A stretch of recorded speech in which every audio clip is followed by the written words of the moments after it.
Family Guy never holds back when it takes aim at celebrities. I'm telling you, man, this shtick is getting so old. That chair smells, dude. But sometimes it goes so far that even Hollywood can't laugh it off.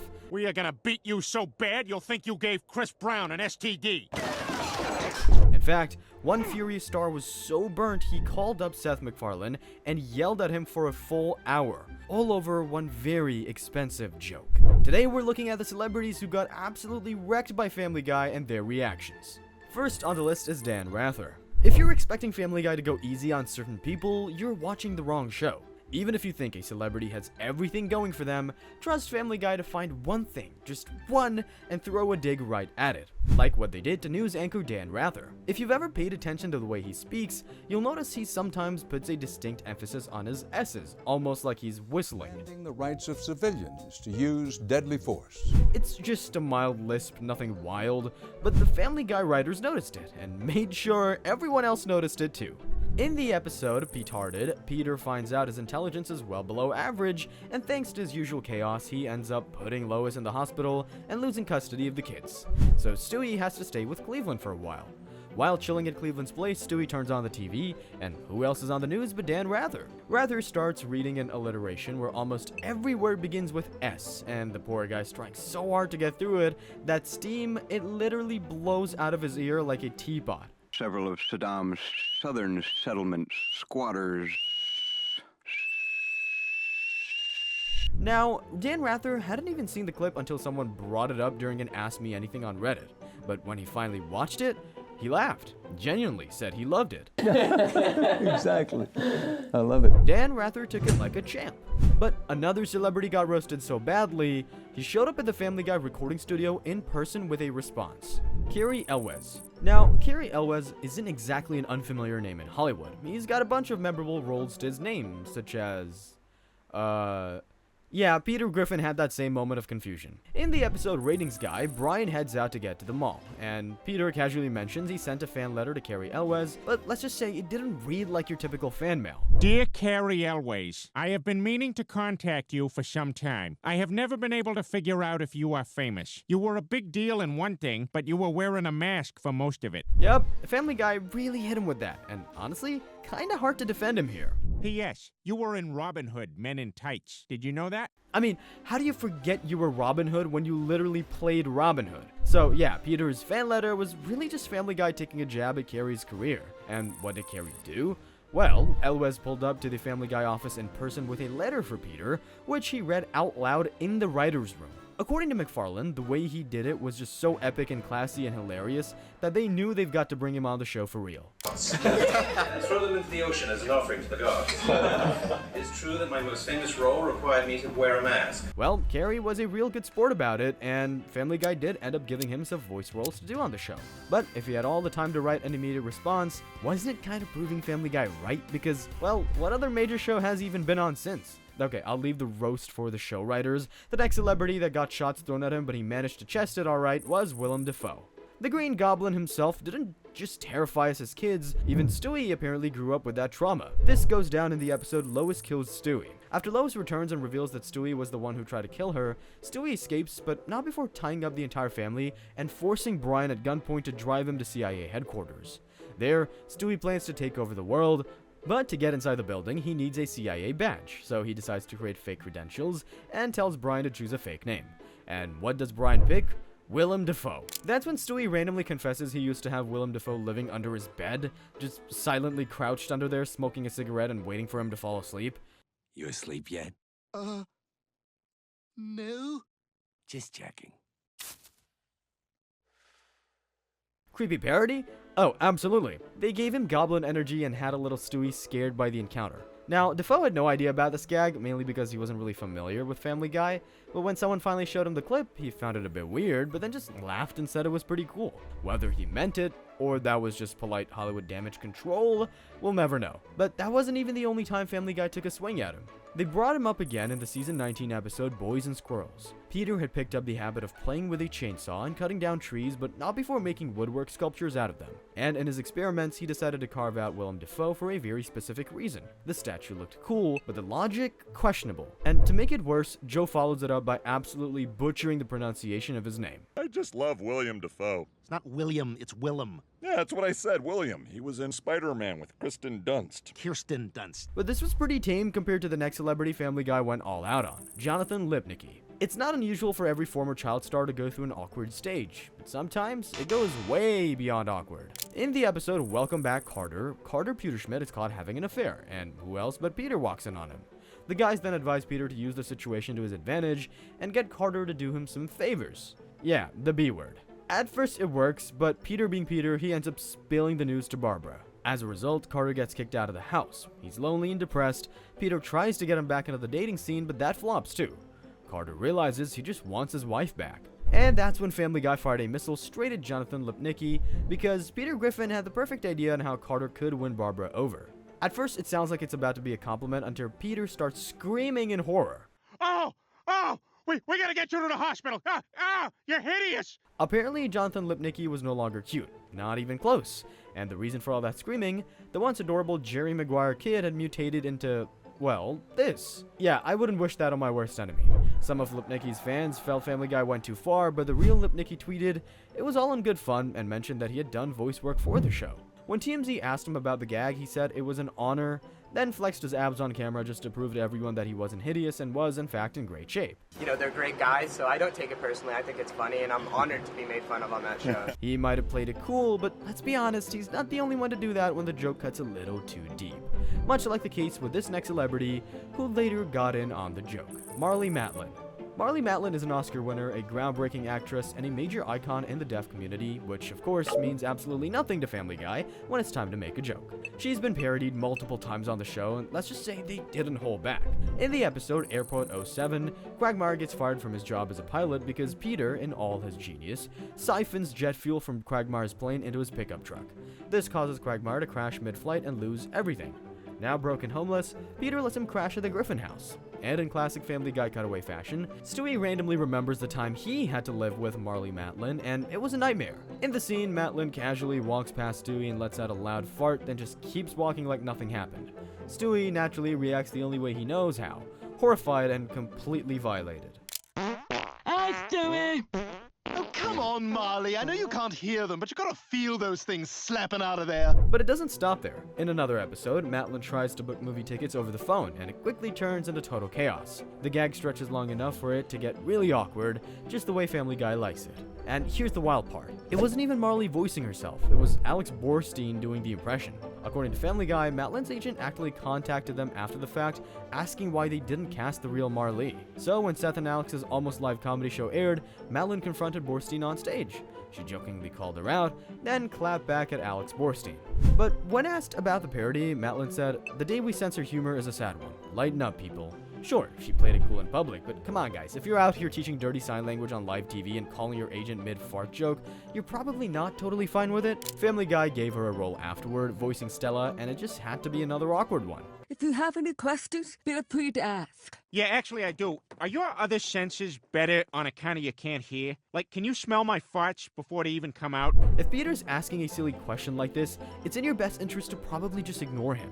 But Stella just had to go on to give a response. So technically, they still did those fart jokes again on Matlin. It's kind of like the time they apologized to a celebrity and then went right back to throwing a jab at her. Gal Gadot. Now let's rewind to March 2020, a time when everyone was locked inside, disinfecting groceries and putting on face masks as their part in fixing the global panic. In the middle of all that, Gal Gadot gathered a bunch of other celebrities and decided to sing Imagine by John Lennon. The goal was to spread hope, sure, but the result? Widespread secondhand embarrassment.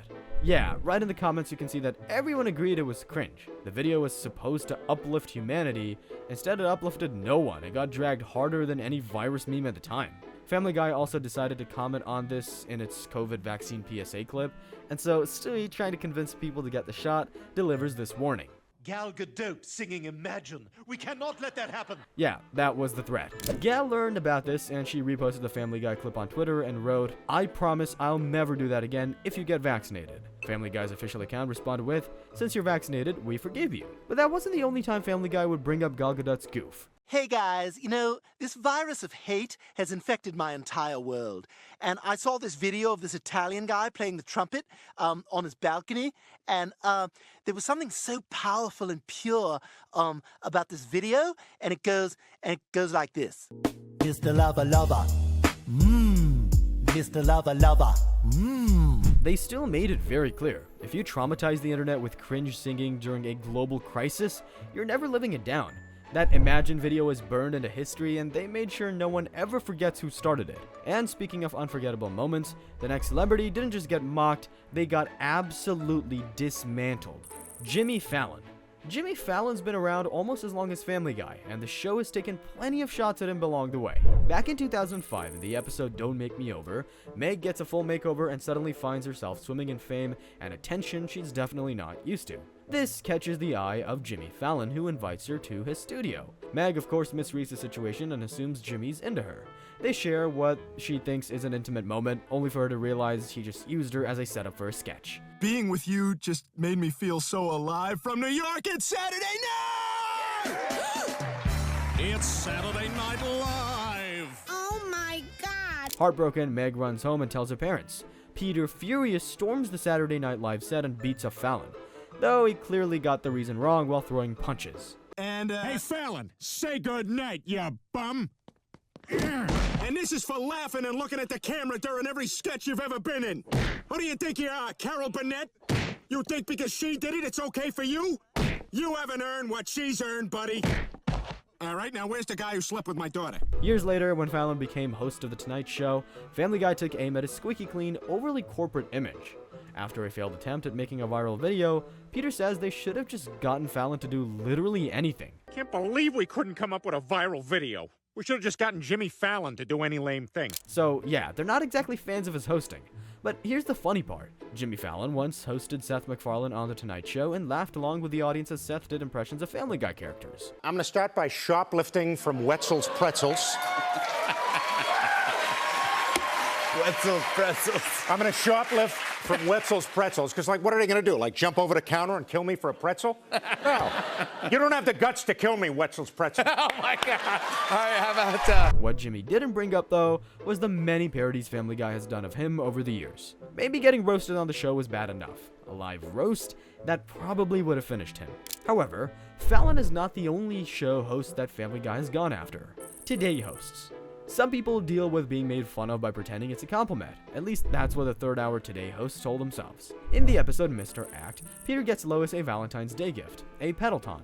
She's not impressed at all, until Peter casually mentions where he got the inspiration from. I just thought you'd like it. I saw it on the Today Show. Second hour with Hoda and Savannah, a third hour with the nonsense people. Second hour. Where is it? It's not even a full-blown roast, just a quick throwaway line, but apparently that was enough. A few weeks later, the third hour hosts Dylan Dreyer, Chanel Jones, Craig Melvin, and Al Roker caught wind of the clip and decided to have a laugh about it on air. Dreyer called it a career highlight, while Chanel jokingly blamed Roker for the burn. Hey, Family Guy! It's like the highlight of my career. We were Family Guy! I'm like, this is... Have you seen that? No, I have not well, seen that. because it's your fault. Thank you. It was all giggles and fake flattery, but let's be honest, it clearly doesn't take much to make them feel relevant. Apparently, even a background mention will do. So maybe that was the real Family Guy roast. The fact that a blink and you miss it mention had them so giddy. Maybe they're just happy anyone still remembers they exist. But the next celebrity show host that got burned by Family Guy writers couldn't handle it all. Jon Stewart. Now, you'd think a guy like Jon Stewart, quick-witted, sharp-tongued, and no stranger to throwing punches, could handle a little jab from Family Guy, but apparently not so much. Unlike other late-night hosts who have been parodied repeatedly, Jon Stewart hasn't really been a major target on Family Guy. No recurring gags, no deep-cut takedowns. In fact, he's gotten just one mention on the show. This was in a scene where Peter was trying to scare Mort off his property. Oh, Oh my God, it's Hitler! He's back! He's back! Hurry, protect Jon Stewart! He's our most important Jew! Yeah, that's the only mention Jon Stewart ever got on the show. Odd, right? Especially since he actually voiced himself on American Dad, another Seth MacFarlane creation. But behind the scenes, things were a little more tense. According to MacFarlane himself, he received an angry, hour-long phone call from Jon Stewart over a Family Guy joke. 1 hour on the phone with Jon Stewart fuming. You poke fun at him, and he rings you for an hour. How did you find out about this? Never mind how I know these things. That's amazing. Wow, you're like Woodward and Bernstein wrapped up in one here. Yeah, I've my publicist has forbidden me to talk about that for ever since it happened. It must have passed now the bank. Come on. Yeah. For MacFarlane's publicist to forbid him from talking about it means the joke must have really cut Jon Stewart deep. Now, MacFarlane didn't specify exactly what the joke was or which episode it aired in, but it supposedly had something to do with the 2007 to 2008 writer's strike. At the time, nearly every major show went dark in support of the strike, Family Guy included, but Stewart caught flack for returning to The Daily Show about a month before the strike officially ended, something that didn't sit well with a lot of people in the industry. It's been theorized that the offending joke was buried in a cutaway gag where Peter grows a horse leg and kicks Brian for standing behind him, a visual metaphor for people who break solidarity during a strike. Whether that's a joke or not, Stewart clearly didn't find it funny. MacFarlane later admitted the jab may have crossed a line, but also made it clear he stood by the message. The gag that we did on Family Guy was coming from the right place, but was probably so over the line in its ruthlessness that probably could have been more measured in its execution. How about that? And look, if Seth MacFarlane gets a full hour of rage from someone who dishes it out for a living, then maybe that was the real win. Another celebrity Family Guy also got a reaction out of for the burn they got was Cher. Cher might be a music legend, an Oscar winner, and a pop culture icon for over 6 decades, but that didn't stop Family Guy from flying a message across the sky telling her to call it quits. In the episode Quagmire's Baby, Quagmire's cleaning out his basement and selling off a bunch of old junk that had been sitting around for years. Peter and Lois drop by to check it out, and while they're there, Peter casually mentions how he also cleaned out his basement and stumbled across something strange. A witch's broom. Peter then flies out and skywrites a message aimed directly at Cher, and it was bold. This wasn't some vague nod or subtle joke, it was a straight up shade. The whole scene is staged as a parody of The Wizard of Oz, and Family Guy was basically saying, "You've had your moment, it's over." Cher later reposted a screenshot of the scene to her X account, saying she was still laughing about it. But well, what else was she to do? When Family Guy takes aim, the smartest move is usually to laugh it off, because trying to fire back, you're not winning a roast battle with them. But then Family Guy did the unthinkable. They went after a celebrity most shows had learned to tiptoe around or just straight up avoid, because well, he's not exactly known for taking jokes well. But Family Guy, they never cared. Tom Cruise. If there's one celebrity Family Guy has been obsessed with from day one, it's gotta be Tom Cruise. They've been coming for him since the early seasons, taking shots at everything from his height to his religion to that iconic couch-jumping meltdown. Family Guy, of course, took that outburst of his and dragged it a lot farther than that, and over the years, the joke only got more savage. Eventually, they stopped using random Cruise cutaways and went all in with a recurring bit. Tiny Tom Cruise, a hyperactive, chaos-packed version of the actor who's literally the same height as Stewie. It's the ultimate exaggeration of the short Hollywood action star stereotype, and Family Guy never lets it go. Tiny Tom has done everything from kung fu fighting Stewie to chasing after people like a caffeinated lawn gnome. The joke is always the same. He's unhinged, intense, and can barely see over a counter. Now, Cruise has never voiced himself on Family Guy, but the team did ask. Seth MacFarlane once confirmed they reached out to see if Tom would be willing to play along and lend his voice to the character. Cruise's response? He said the only joke here was that neither he nor Seth was tall enough to make it funny. Brutal, but honestly, fair. Some took it as Cruise giving the bit his blessing, because, well, the internet knows Tom isn't the kind of person that loves being made fun of. When the two showed up on Graham Norton's show, Tom was impressed at Seth's voicing of Family Guy characters. How many can you do? How many? Like, what's the... You know, just enough to avoid being myself. And so, Family Guy kept going, and at this point, they've turned the whole Tiny Tom routine into one of the show's most reliable roast machines. But then Family Guy set their sights on someone bigger, not just a celebrity, a creator of worlds. George Lucas. George Lucas, the man behind Star Wars and the reason every sci-fi franchise has been chasing a shadow for decades, was one roast that took a little finesse. The Star Wars parodies. Blue Harvest, something something something, Dark Side, and It's a Trap. are some of the most iconic episodes in Family Guy history. But what a lot of fans don't realize is that these episodes wouldn't have existed without Lucasfilm's blessing, and getting that blessing, not exactly a walk in the park. Before Blue Harvest aired, Seth MacFarlane and the team were invited to screen the episode for George Lucas himself at his ranch, and according to them, the tension in the room was real. They fully expected Lucas to shut it down, to say something like, "Yeah, we're gonna pass, please delete this." But surprisingly, he laughed. Not so much of a belly-cracking laughter, but enough to get the green light. Still, Lucas wasn't completely hands-off. For the second installment, he reportedly raised concerns about a certain 4-letter word, and a few of the darker jokes peppered throughout. Can't blame George though, Family Guy doesn't exactly do subtle, but he signed off anyway. I just want to tell you both, good luck. We're all counting on you. By the time the third parody rolled around, MacFarlane summed it up perfectly. They don't allow everything, but they allow a lot. They allow Family Guy to be Family Guy. Translation, Lucas let them off the leash, just not completely. You just know deep down a part of him probably thought, these guys are insane. And sure, they got away with a ton of insanity, which is exactly what made it work. Now if you want to see what celebrity got so mad that they even sued Family Guy, click here.